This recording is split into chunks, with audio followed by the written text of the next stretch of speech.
Welcome to Perfect Level, Creek Edition. We did get enough rain over the weekend to add some water to the creek. Let's go.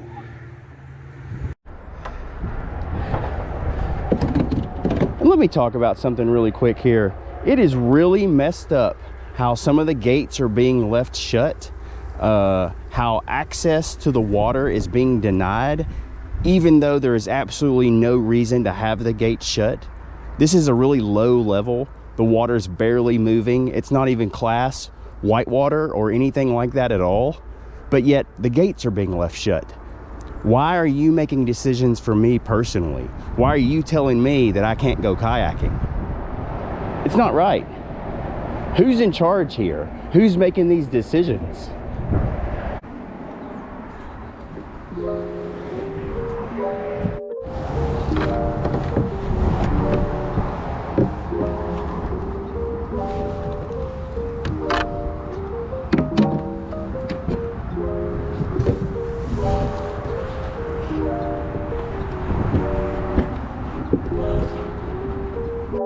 I'm working my way upstream.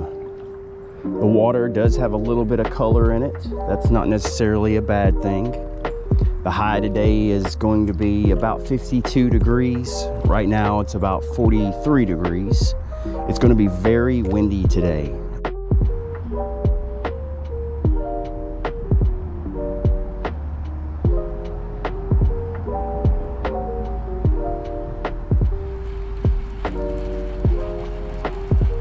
There is something very natural about kayaking and kayak fishing.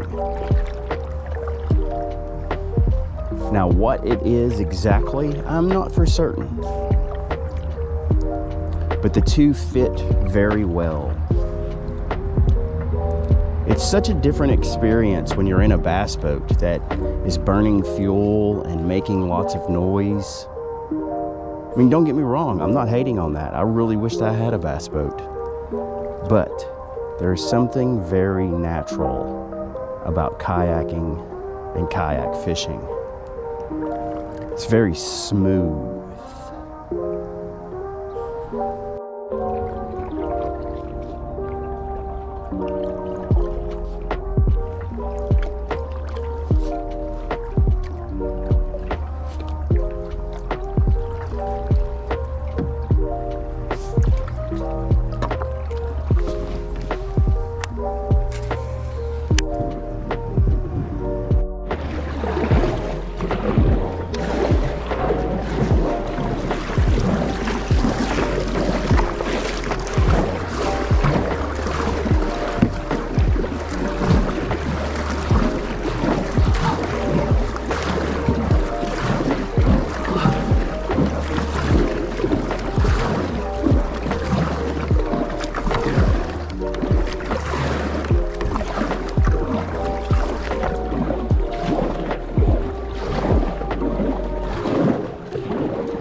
I wasn't for sure if I'd be able to do that or not, but I made it.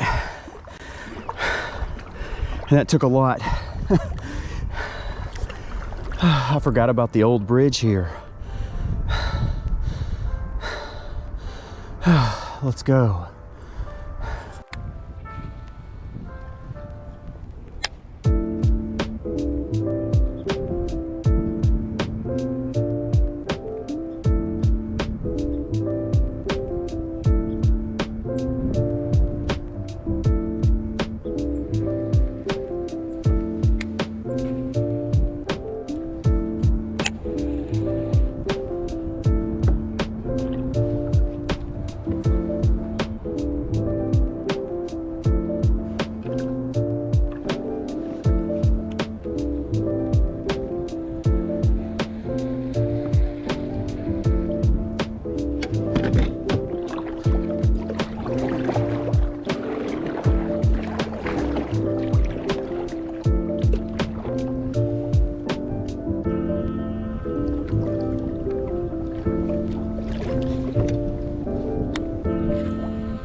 I've never known this area to hold fish either. Years and years ago, I caught a drum here, like 10 years ago, but this area just doesn't seem to ever hold fish. Not sure why. Matter of fact, this whole stretch of creek doesn't really hold fish very well. And I think it used to.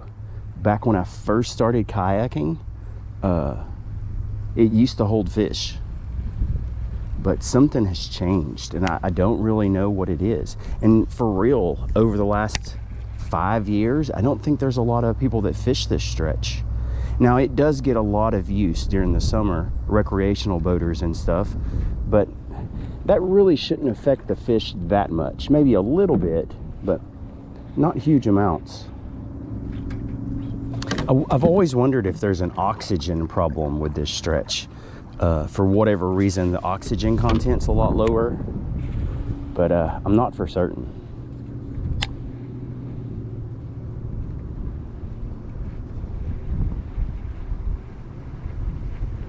Back in the day, I think there were a lot of guys that were trot lining this section of creek, which that could play a part. If you run too many trot lines over a certain period of time, it impacts the fish. You're taking out all the larger fish, the ones that are needed for breeding. But I can't be for certain about any of that.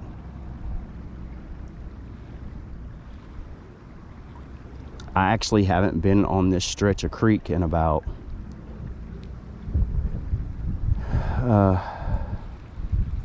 3 years. I'd say about 3 years.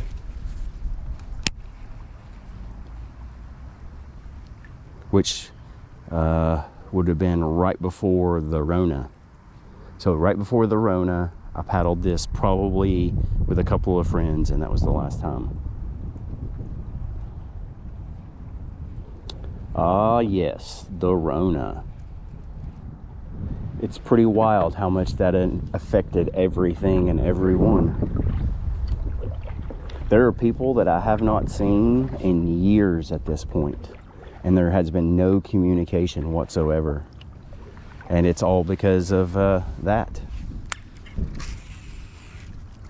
It has really impacted kayaking. I know there was a large boom in outdoor sporting right as that was all going on, but that died off pretty quick.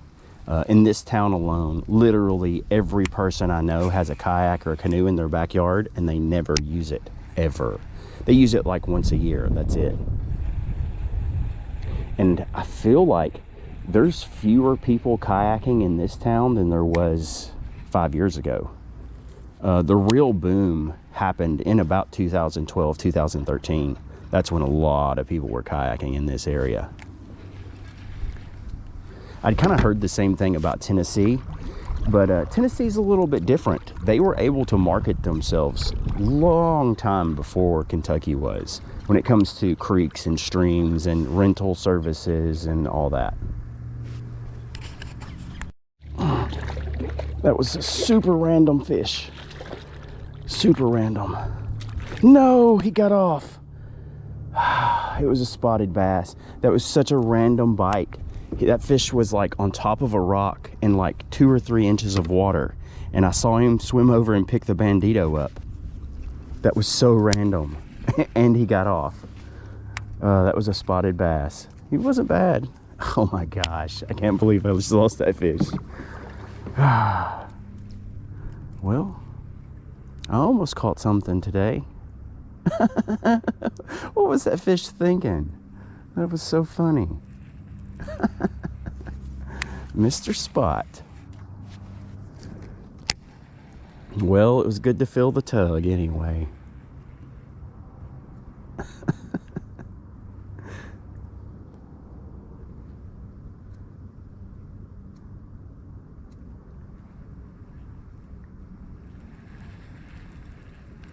That was super random.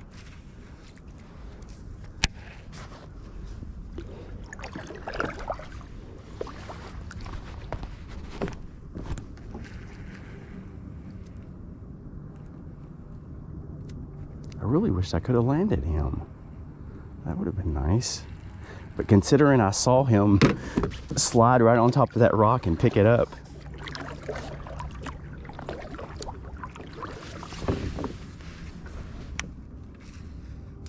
I'm still pushing my way upstream. I've actually made it way further than I ever thought I could. And it's getting really warm now. Like, it's way warmer than I thought. And I think we're gonna get warmer than the weather actually predicted.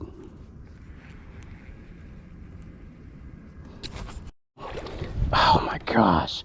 I just lost another spotted bass. He was pretty small though. He was not big at all. But still, why am I losing so many?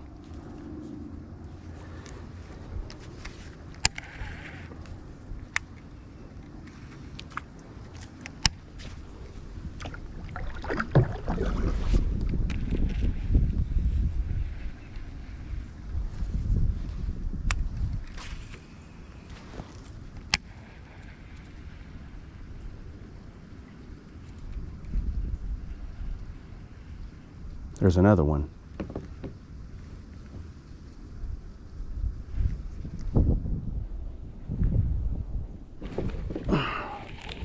I think I waited too long on him. Oh, look, he pulled the leg off of my bandito bug. Dadgummit. I hate it when they do that. They do that a lot. The little ones will do that. They bite the leg off.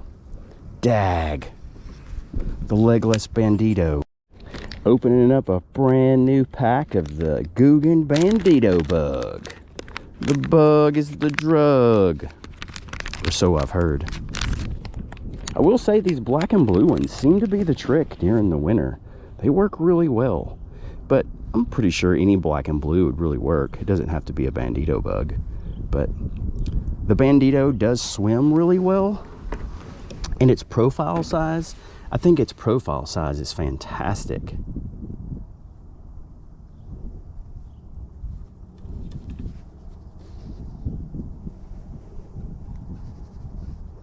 That hook is not very sharp. I mean, it's quasi-sharp. I need to get a little file and start filing my hooks on the fly.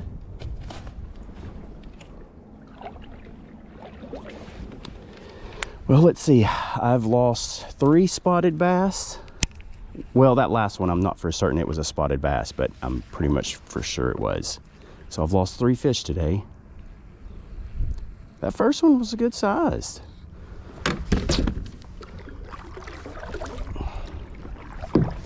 Maybe I'll catch them when I come back through. I'm gonna keep pushing up as far as I can. I should probably put on a crankbait, because this water is pretty deep here. You never know what big ones could be lurking.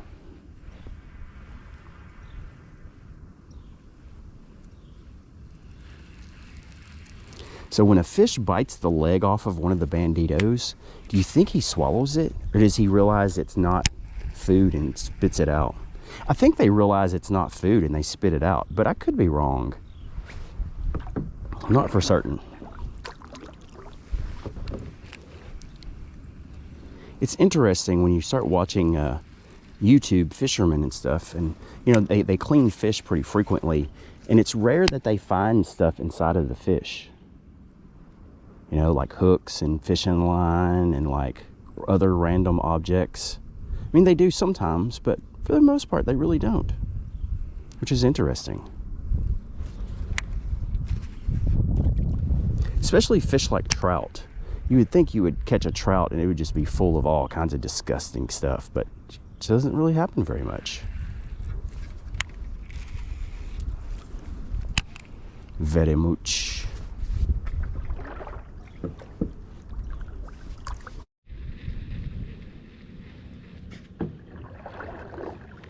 I just had some kind of strange animal pop up on me.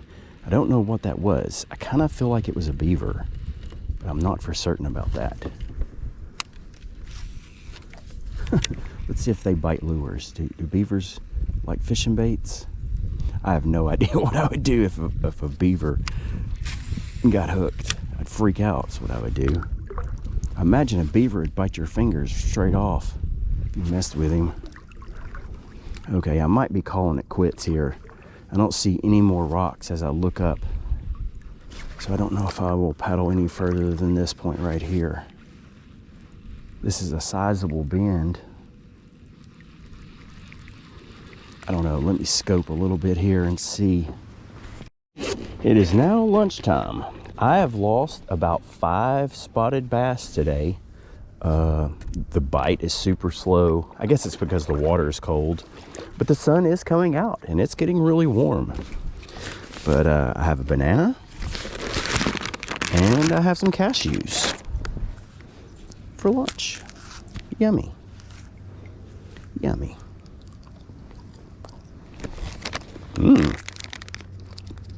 That is a very good banana.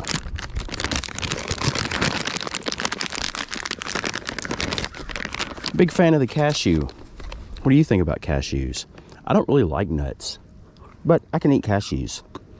The unsalted ones, I think, are better. Well, I like the salted ones, but the salt is not good for you. I'm trying to cut back on the salt. But cashews are great.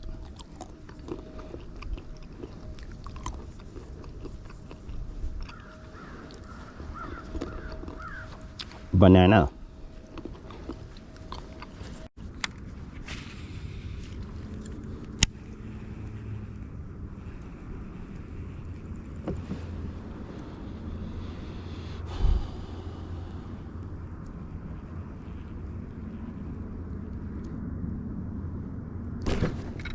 Fish.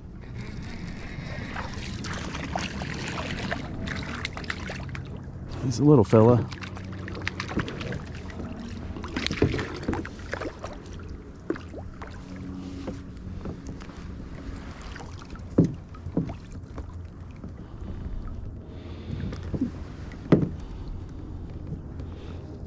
Yay, I landed one.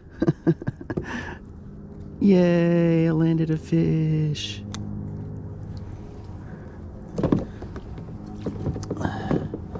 Little spotted bass. Hey there, fella. was part of my bandito in his mouth. Okay, there it is. It fell out. All right, thanks for playing the game, sir. Have a good day. Let's go.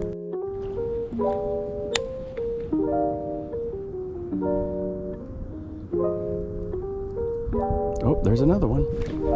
Oh, he got off. Super tiny fish. There's a whole bunch of them right there. Probably. Where are the big ones? That's what I'm interested in. The big ones. Wonder if that was the same fish. Probably not.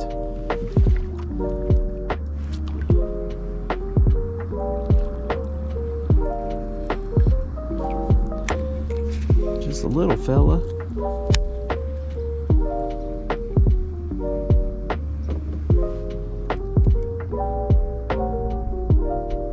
I've kind of noticed I have thermals on, a long sleeve t-shirt, and a soft shell jacket.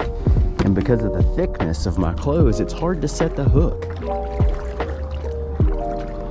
I know it seems like I'm making excuses, but for real, it's a little bit harder to set the hook with this many clothes on. And it's actually getting cold now. The clouds are starting to really roll in. It's cold.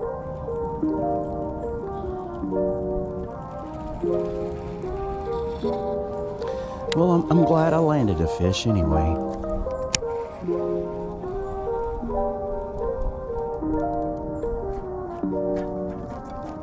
I have the hook exposed in my bandito, thinking that it's going to be a little bit easier to catch them. But all it does is snag on everything. Like, please quit. Please quit snagging on everything.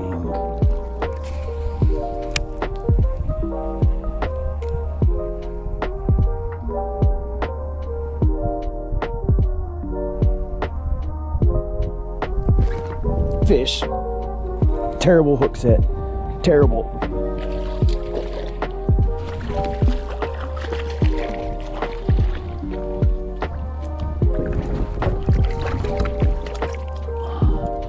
Best fish of the day, though, for sure.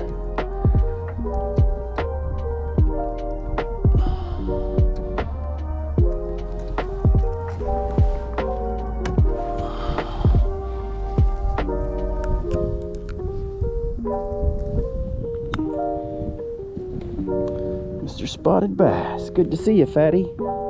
Good to see you. Shablow! Let's go. Let's go.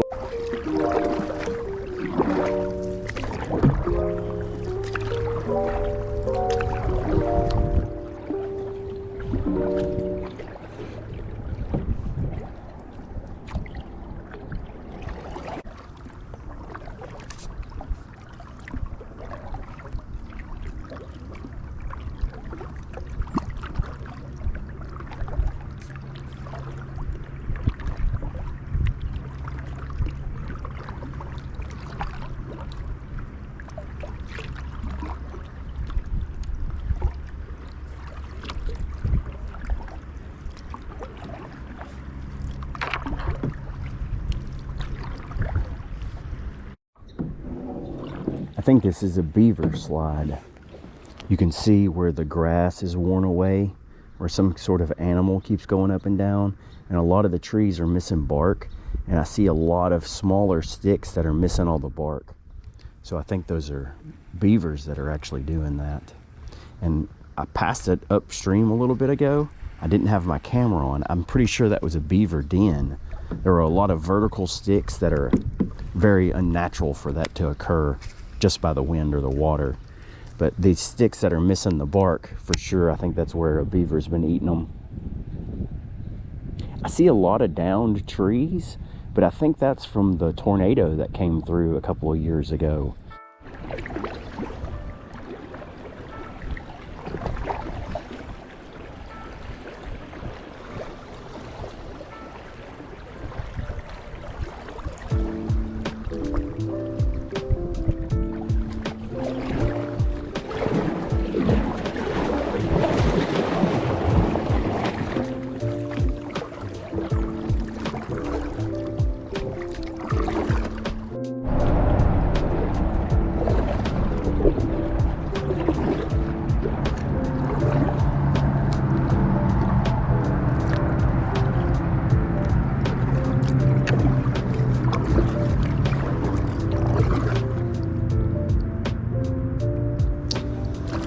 Well, I decided to give up.